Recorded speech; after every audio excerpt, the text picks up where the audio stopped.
Declaring war on NBC, Bravo. They're alleging S-word exploitation, mental health exploitation, all sorts of crazy things in this form here. Mary, do you want to read about it? The investigation is still ongoing, but we have reason to believe cast members and crew members on NBC reality shows have been subjected to disturbing mistreatment by NBC and its employees, contractors, and affiliates. This includes, but is not limited to, deliberate attempts to manufacture mental instability by plying cast members with alcohol while depriving them of food and sleep, denying mental health treatment to cast members displaying obvious alarming signs of mental deterioration, exploiting minors for uncompensated long-term appearances on NBC reality shows, distributing and condoning the distribution of non-consensual pornography, covering up acts of sexual violence, refusing to allow cast members to the freedom to leave their shows, even under dire circumstances. I love the idea refusing to allow cast members to leave kind of sounds like trafficking. That seems like imprisonment, false imprisonment. Like you cannot. The guy, okay, we were talking about this the other day because there were a couple of guys who were on Love is Blind. Have you guys seen this show? No, it's I know of it. But so it's like a dating show where they bring these men and women together, but they get to know each other where a screen is between them. They don't get to see each other until they decide to get married. Mm-hmm. So a couple of guys who were on Love is Blind decided to create their own version of a SAG-AFTRA, but for reality television stars, because they're getting exploited and their mental health is not taken seriously enough, blah, blah, blah. And they said that they were, like plied with alcohol, not allowed to sleep, drink water, have food, whatever. They said that they were sent to their hotel rooms and not allowed to have a key. And they had their wallets taken away from them. They didn't have money or ID. But it just seems like you have the ability to leave at any time. But now they're alleging that they weren't allowed to leave. I love the idea that the CIA Love is Blind is taking Netflix. notes right now. Love is Blind is run by Netflix, not NBC. But I assume that reality shows have the similar protocol of getting everyone drunk to fight with each other. Wednesday on TBS is Hump Day, where they have like Temptation Island and the divorce show or whatever, where you just get around and your ex. What about MILF Manor? I want to know what the rules were on MILF Manor. You're not dealing with smart people here. And of course, there's bars prominently featured in every single thing. Like they're getting hammered. You know who's pissed about this is the real actors who don't get to drink real alcohol when they're shooting their movies. And they're like, these guys are over here. They get to actually drink the whiskey. I said it seems like a sweet deal because you're getting free drinks the entire time. You're not dealing with mentally stable people if they're like, yeah, you know what? I'll talk to somebody through a screen until I decide if I want to marry them. That's not normal. That's not good. That's not most of them healthy. They're doing it to get followers on Instagram, and then afterwards they can do brand They get the deals. reality shows, and then they get here's the reality show reunion of reality shows. That's and a here big we got thing people now. from reality shows. They all do the reunions, right? And was it like Ariana Madix and the other guy from...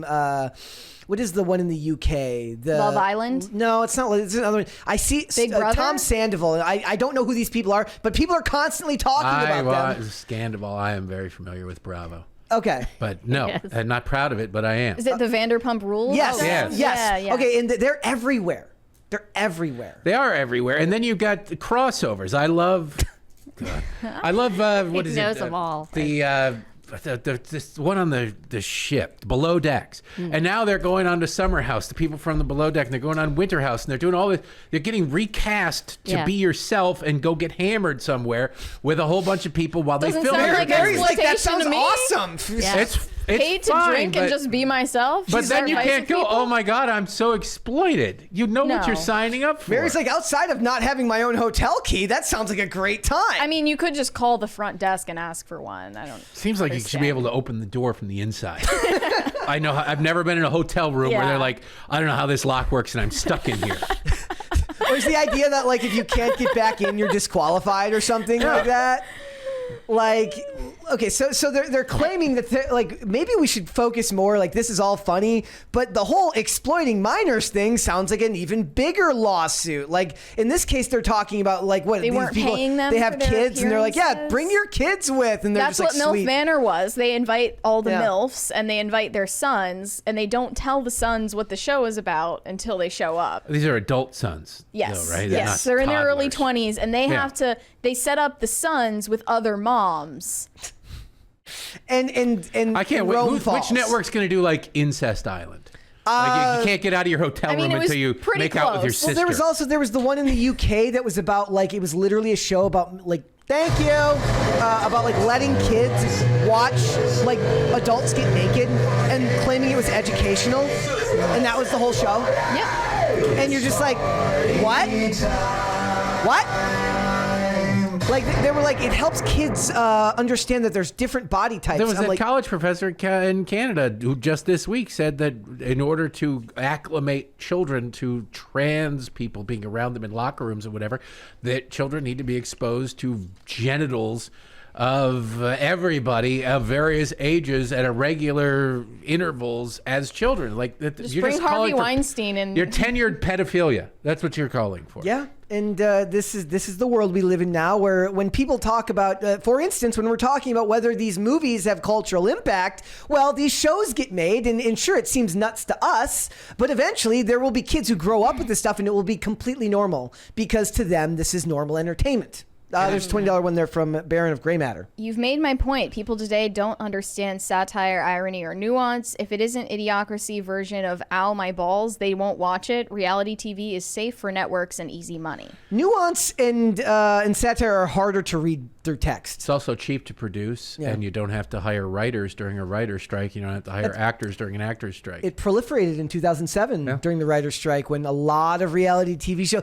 There's still I always point out there's this amazing article that says it blames the rise of Donald Trump on the 2007 writer's strike because of The Apprentice. They're afraid of being replaced by artificial intelligence now. 2007 proved that they could be replaced by no intelligence. That's true. I have gotten into Love After Lockup, and You're welcome. And I know he got me into that, and then Married at First Sight. And at first, it's entertaining, and it's like, oh my god, these people are insane, because you kind of associate them as characters, not as actual human beings. And then you start to feel really like I feel dirty after watching this, because I'm almost. I just feel bad. You start from laughing at them to like feeling bad for them, like, and then dirty. This poor girl's got daddy issues, and she's dysfunctional, and she needs help. Like she You needs and I see Ariana she needs Grande. God. She needs God, and I just. They're what Britney Spears would be without the money. Yeah, in a lot of ways. And like you said, like I guarantee you there is some like director there who's like, give us the they need God scene. Like everything. The idea is that's like never going to by happen. the end of the scene, what everyone should be feeling is those people need Jesus. What they do is they'll find your worst moment. So your fiance cheated on you. And like you've probably moved on from it because you've been writing you got him drunk on set and then had writing him pen pal letters to him while he's in prison for trafficking meth from Mexico, and you like expected him to be faithful to you. He was actually writing a whole bunch of other women and getting money from them. But the producers then their job is to remind you every time you forget. You're having to remember how he cheated on you. Remember how he cheated on you. They're like the best friend who hates the boyfriend. Just constantly go, yeah, no, I'm glad you guys are together again, but you remember how he cheated on you. Well, that's the job of a producer in a reality show, is just to keep bringing up crap that you've gotten over so you never get over it so they can milk it. Because if they get you to squirt some tears, that's Emmy gold. Well, and from a film producer perspective, you're constantly thinking, okay, they're constantly forcing a camera in your face after you just found out somebody, the most devastating news of your life. They constantly are like, okay, camera in your face, camera in your face. They're tracking you, they're following you, they're going to the bathroom. I mean, we didn't get that shot when the phone was. When you heard could you that do your that aunt again? died. Could you mind just holding They're it like, by the way, you can't have anything to eat, and here's some alcohol. Yeah. No, we don't have a sandwich for you, but we do have some tequila. And now we've brought your kids into it. They have to be on board with what you're doing right now too. So, what do you guys think of the call to unionize reality TV stars? Oh, let them, because it'll put themselves out of business. Brett, play the video of Bethany Frankel at the end of this article. Oh, She agrees with them. Here we go.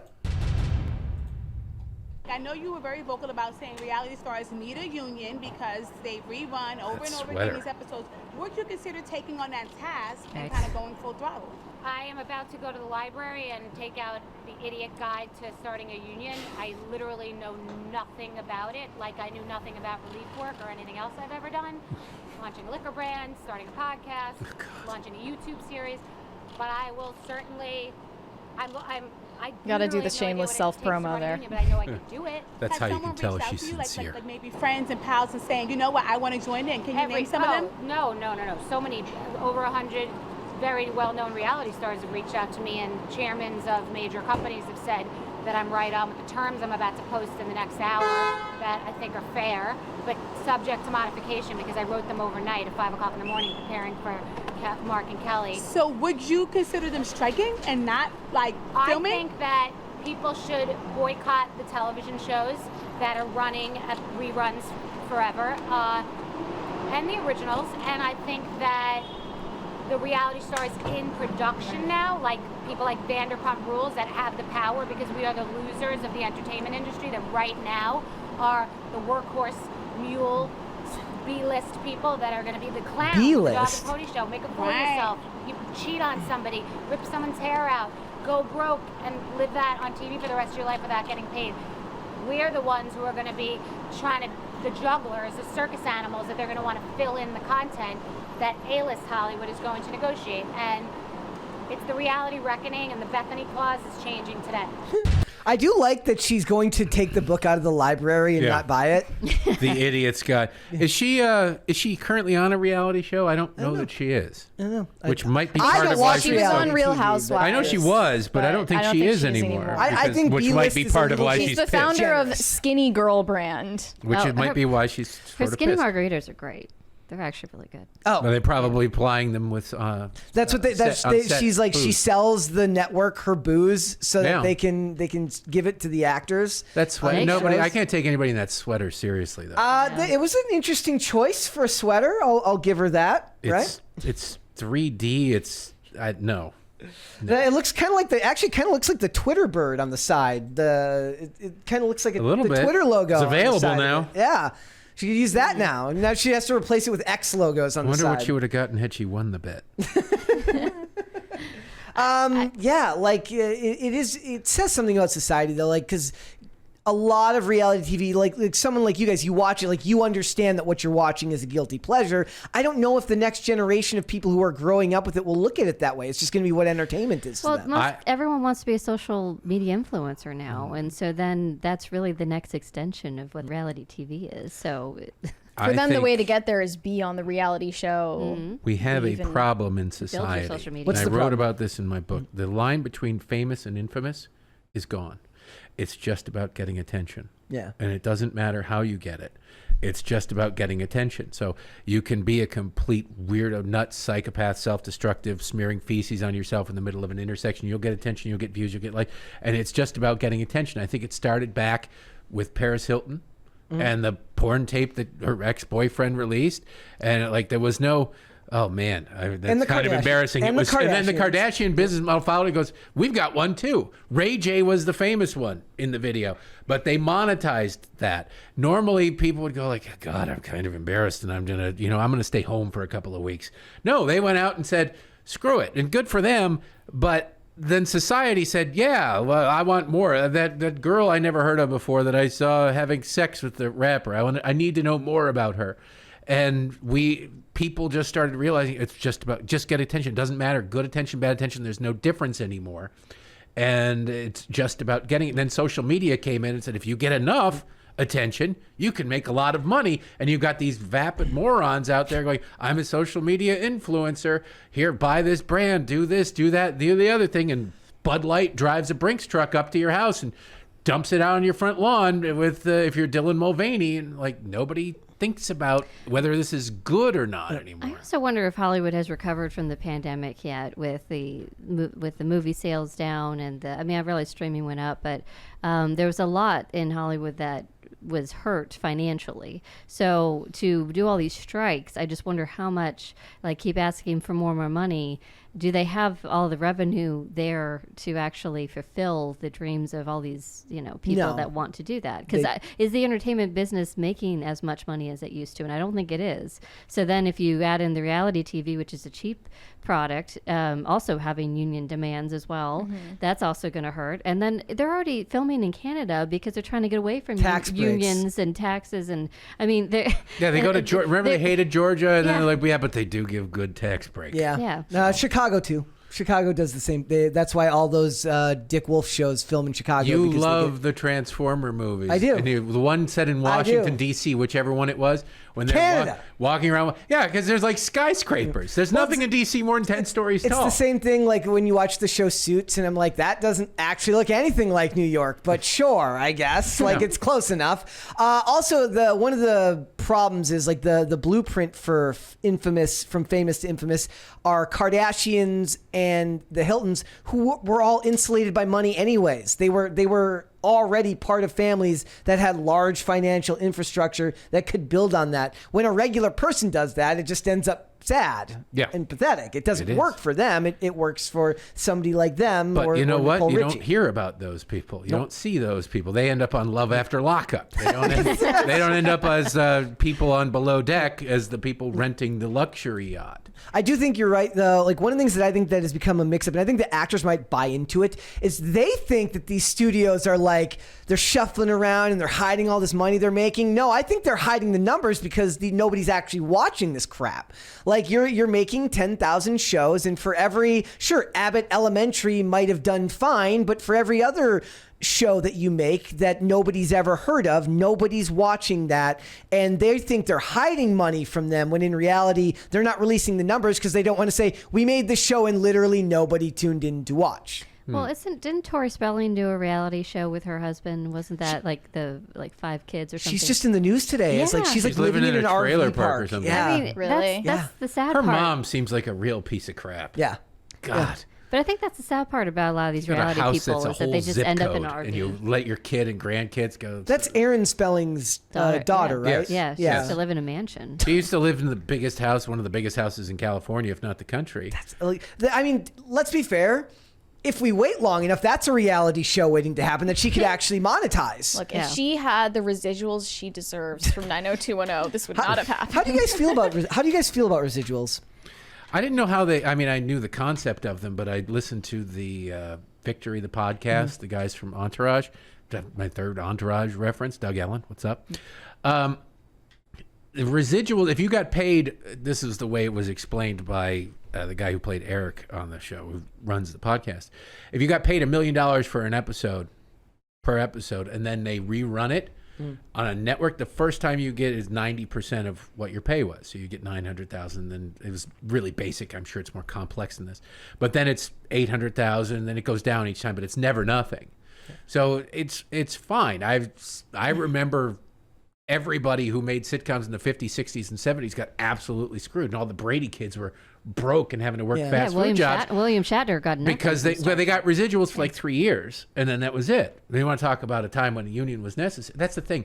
When I was going to college in '99, there was a strike of the writers, the newspaper writers in Detroit. There are 2 papers, the News and Free Press, and they were on strike for a long time. And the political science teacher I had gave us credit if we went to a union rally on campus. So it was really easy. If you'd have closed your eyes, you'd have thought it was 1920 and like nothing had changed. Unions were absolutely necessary, and they never changed. They stopped being necessary in the way they were necessary before. They might be needed now for certain things, but they're not necessary. People aren't being ripped up in turbines and the family get a ham and they're sorry about your loss and then move on. Yeah. Times have definitely changed, but the unions don't seem to have recognized that, and they don't change. And so you end up in a situation where a lot of people, they're making demands, and most people are like, you're arguing for a pension. What the hell's a pension? Nobody gets a pension anymore. They're arguing for things that people don't understand. They're out of touch, and they've outlived their usefulness because they haven't adapted. Well, they also don't do anything most of the time. So they just want a cut of they just want a certain percentage each year. And I mean, even like in the radio business, everyone who's on air has to pay a union fee. And, is the union negotiating your contract every year? No, it's not. It's not. They're not helping you financially whatsoever. So it's like, what are they useful for? And when I was thinking of residuals, I was thinking think about the people who have like long-standing patents or created something of actual like societal value, right? Like, is there really a drastic difference, at least in the free market, between a product of of like actual value to society, or something that's simply being rerun on a network television where they can slap ads on it and then you know exactly how much you're going to get from a cut of that episode because there's ads attached to it. But when they do it on these streaming services, there's no ads attached That's to it. wildly different. And there's no way to know that the people watching it signed up specifically for that show. There isn't actually a solve for But this. they not that I believe in the can see. legitimacy of the studios more than the studios do. They think just because their show is on Netflix that it's making oodles of money. Yeah, well, like how? And they How think is it it's more making oodles of popular money? than it is because it has the stamp of legitimacy that it's on a streaming platform. I have like almost every streaming service, but I keep only certain ones for specific shows. There's no way that streaming service knows that I keep that streaming service just for that show. Like the only show that could actually make that reference is probably The Office or Seinfeld, which is what is going to happen as the strike goes on. Everyone's going to fight for The Office. Everyone's going to fight for Seinfeld and Community, and everything else goes by the wayside because you don't know if the people who signed up for it's basically a big pot, right? It's not like ads, which are targeted to specific shows at specific times. I mean, ad rates vary wildly just on time of day when they come out, let alone everything on the streaming service at the same time. You don't know why they're if they're watching it for this show, you don't know how long. So do you divide it by hours watched, minutes watched? There's no financial blueprint for something like that right now. No, there isn't. Like you're right, very few shows that people keep the service for. I guess you can see an influx. Yeah. They have an algorithm. It has to be based partially on the honor system, but people should get something. Yeah, I think residuals, it's very much depending on your agent and your contract negotiation. Now, sometimes they'll say, well, do you want the part or not? Well, but residuals should be in every contract. it would be better if I they're don't know just if the paid more union- up front, right? Because if I commission you to do a painting for me, and you become a wildly successful artist, and I paid you $10,000 for the thing, and I can resell it for $100 million, you don't get a piece. Yeah. You don't get a say. So pay people enough up front, and then residuals aren't that much of an issue. Mary, $20 one right there. Benrick5 said, does Mary feel she isn't as smart because she doesn't have glasses tonight? Because as much as we love Brett and the guests, Mary is why we come back. Controversial? Nope. Hey, I will stand turn for this podcast around right now.